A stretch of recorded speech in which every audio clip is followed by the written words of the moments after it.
Coming from Pursue Performance, I'm Lauren Moore with Malik Wright and Terrence Johnson. This is the report presented by Friday Night Glory and Exposed Sports.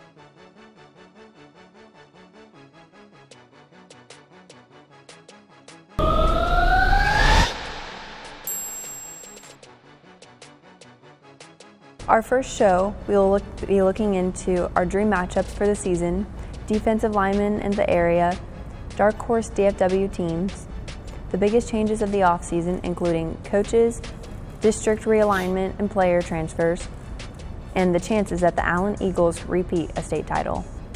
There are many athletes in high school football today that sometimes you just wish they could play against one another, and teams with strongly competitive spirits that you wish you could see play under the lights.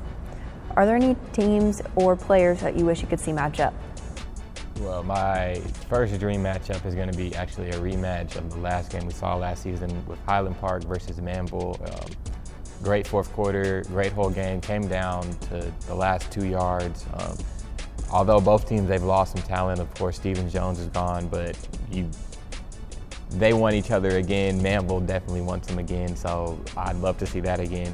And another one I also have in mind is Argyle against Denton Ryan. Argyle 4A, but a 4A powerhouse in every sport, and Denton Ryan, one of the best teams in the area. So I want to see the cross-class matchup.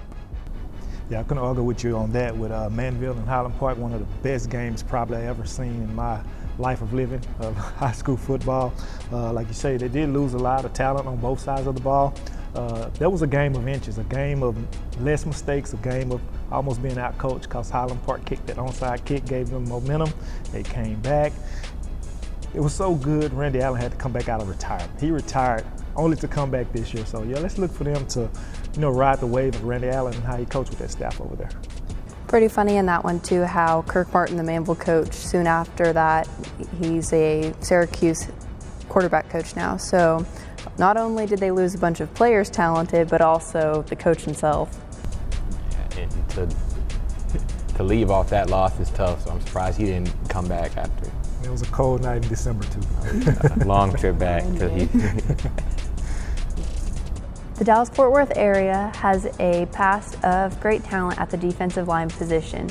The class of 19 and those below it don't fall short of that.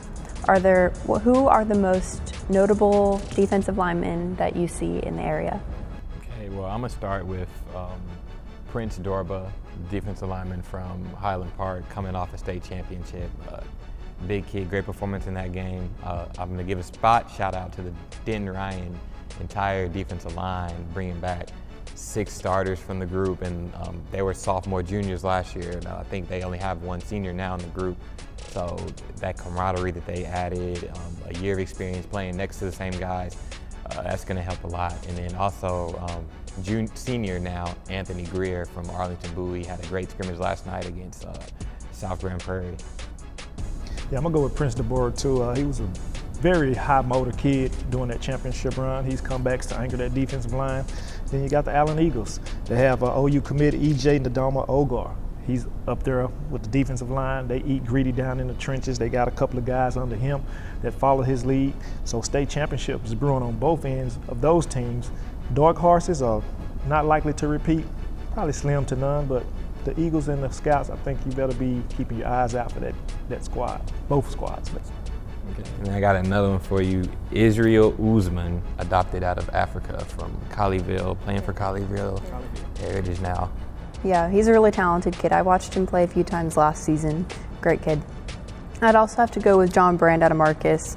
Probably one of the smartest football players in the DFW, but also every time he's played, he's probably been a starter since his sophomore year. He's not a highly recruited kid, but John's never failed to dominate an offensive line. Every season it seems that there's one team that tends to just fall through the cracks of preseason hype and go far in playoffs. Who do y'all believe are the dark horse teams of the Dallas-Fort Worth area? Well, I have a few that they don't sound dark horse, but I feel like after their last season, I'm gonna start with South Lake Carroll, losing coach, and now Riley Dodge coming back, former coach, 2-time state champ. They get Will Bowers back, TJ McDaniels, who missed the end of their playoff run last year, he's coming back for another year, SMU commit. And then RJ Mickens, of course, one of the best two-way players, I think, with just the team they're bringing back. Tough loss to Waco Midway, ended their year last year, a great offense with Tanner Mordecai. He's at Oklahoma now. But so you see, and of course it's South Lake. So their state championships expected, but I feel like they're a dark horse this year. It's one of my sleeper picks. Yeah, I couldn't agree with you more. To lose TJ McDaniel last year, we was down at the game Waco Midway. It showed a lot that they really missed him, even though they still had good athletes, still had Will Bowers, RJ Mickens. But TJ McDaniel is like, he's the main piece of that offense. If he's not there and they're not going, because they could use him late in the fourth quarter, he never wears down. It seems like he gets stronger and stronger. So for them to be a dark horse is very high. Championship tradition school, so they should be around somewhere, if not winning it. And then another one, the Duncanville Panthers having one of their best season ever last year. It's always tough to repeat it once you have a season like that. In order to build pedigree, you have to do it again and again and again. And after they missed a field goal last year to eliminate themselves from the playoffs. So showing them, that's a lot of motivation given to the team this year. So I think, especially in the Def District 7-6A, if they can make it out of there intact, not that whole district doesn't destroy each other, I think they have a great chance. And that's a district that's loaded with DeSoto, Mansfield, Cedar Hill, and South Grand Prairie. So I mean, they're pretty young. I think they still have quarterback issues, not knowing who's going to be the guy, but they do have a dual threat guy over there, and Carlos Lynn's looking to turn them horns loose like always. But that's going to be one to keep your eye on. The 7-6A district is going to kind of be up and down, I think. Yeah, DeSoto's number one right now, but you got to look out for Mansfield as well. They have a lot to play for, and Coach Daniel Mabry that beat Cancer last year, so shout out to Coach Daniel Mabry. So those Tigers are going to be in there making some noise as well. A lot of headlines in that district. Cedar Hill losing their playoff spot off an ineligible player. You had Grand Prairie High making the playoffs for the first time. So Grand Prairie High made it off of that ineligible player, right? Yeah. Made it off. Now they're in the district this year, so how sweet is that? So it'll be playoff football early out there in the Tarrant County area. Oh yeah.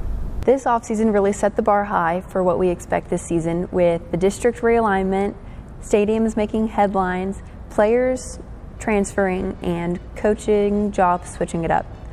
What do y'all believe are some of the biggest changes of this offseason? Well, Riley Dodge returning to South Lake, two-time state championship winner, son of a former coach coming back to his alma mater. The new McKinney Stadium, $70 million, biggest stadium in the state and then one of the biggest in the nation. Split between three schools, but you put that money into football, you got to see results out of it. And then, of course, Randy Allen, who we believed retired, I think him returning to the team is also one of the bigger stories, returning to Highland Park. Yeah, I'm with you on that. Randy Allen coming back for another season, second winningest coach in high school football history, and of course Riley Dodge taking over for a school that he brought 2 state championships under his dad, after the departure of Hal Watson. It's going to be pretty interesting to see these teams come together, but I mean, they're already championship bred, so I don't think it'll be that hard. Like I say, maybe in the 7-6A district, keep an eye on that one, DeSoto, Mansfield, South Grand Prairie, and Cedar Hill.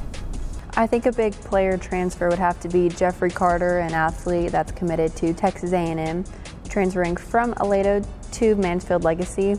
After Aledo fell short of their state championship win this year, seeing him transfer to another expected to be strong program this season, just looking forward to seeing what all he can help Mansfield Legacy do.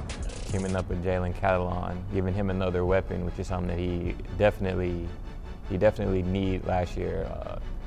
There's a lot of pressure on his shoulders towards the end of the season, so I think a little bit of help from him, more athletes, never hurts more athletes. Yeah, it definitely will be for Jalen going in his senior year. I mean, he played his heart out last year. I believe it was a cold game that they lost. Cold, rain. Go home, cold and with the L. I know he's going to come back with a vendetta to try to win, and then this kid's coming from Aledo, probably has a high motor. So yeah, it's going to be very, very interesting to see Legacy. They're already at the top of the top 20 schools in the area. They're listed as number 1, even over Highland Park. So that says a lot about Mansfield Legacy. On December 23rd, the Allen Eagles defeated the 2017 state champions Lake Travis by a slim 35-33. Led by quarterback Grant Tisdale, an Ole Miss commit, and with his number 1 receiver, Theo Wees Jr., and Oklahoma commit, Those two led a strong offense led by their head coach, Terry Gamble, to yet another state title for Allen. What do you expect out of the Allen Eagles this season, and how likely do you think a repeat is for the Allen program? I think it's very high that they repeat. They got 4 on offense, coming back 3 on defense. Terry Gamble came back in his first year to go 16-0 and win a state title.